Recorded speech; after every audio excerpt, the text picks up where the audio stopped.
Hello সবাইকে, আমার নতুন একটি ব্লগে আপনাদের সবাইকে স্বাগতম। এটি খুব ভোরবেলা ভিডিও, তখনও সূর্য ওঠেনি। সরস্বতী পুজো তিথি আবার পড়েছিল 2 দিন। দ্বিতীয় দিন পুজোর তিথি খুব অল্প সময়ের জন্য ছিল, আর পুজোর সময় ব্রাহ্মণ পাওয়া খুব মুশকিল হয়ে দাঁড়ায়।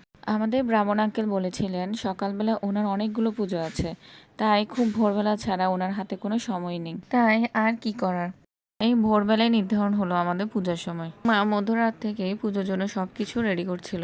যেহেতু ঘরে পুজো, তাই আমরা খুব ভোরবেলায় স্নান করে রেডি হয়ে গিয়েছিলাম পুজোর জন্য। আমাদের ব্রাহ্মণ আঙ্কেলও ঠিক টাইম মতোই চলে এসেছিল পুজোর জন্য।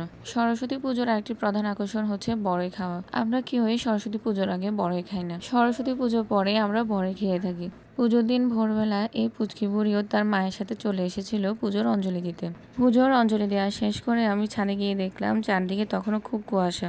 তখনও সকাল প্রায় হয়নি বললেই চলে, তখনও কেউই ঘুম থেকে উঠিনি। চারদিকে ঘন কুয়াশায় ঢাকা। ভোরবেলার এই কুয়াশার দৃশ্য দেখতে অনেক ভালো লাগছিল। গাছের ফুলগুলো তখনও ঠিকমতো ফোটেনি, ঘন কুয়াশার কারণে ফুলগুলো ঠিকমতো ফুটতে পারছিল না। কিছুক্ষণ রেস্ট নিয়ে আমরাও বের হয়ে গেলাম পুজো দেখার জন্য। চট্টগ্রামে অলিতে গলিতে অনেক সুন্দর সুন্দর পুজো হয়। চট্টগ্রামের জ্যামশন হলে একসাথে অনেকগুলো পুজো হয়ে থাকে। বিভিন্ন কলেজ এবং ইউনিভার্সিটি থেকে এই পুজোগুলো করা হয়ে থাকে, তাই জ্যামশন হলে গেলে একই সাথে অনেকগুলো পুজো দেখা যায়। চট্টগ্রামের সবগুলো পুজোই ছিল এবার অনেক বেশি সুন্দর।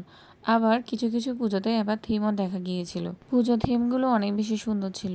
পুজো দেখতে দেখতে প্রসাদও পেয়ে গেলাম। এভাবে ঘুরতে ঘুরতে অনেকগুলো পুজো মণ্ডপের পুজোই দেখা হলো আমার। সবগুলো পুজোই আমার অনেক বেশি সুন্দর লেগেছে। বিদ্যা দেবী সরস্বতী সবার মনে আশা পূর্ণ করুক। ব্লগটি যদি ভালো লেগে থাকে অবশ্যই শেয়ার করবেন। ধন্যবাদ।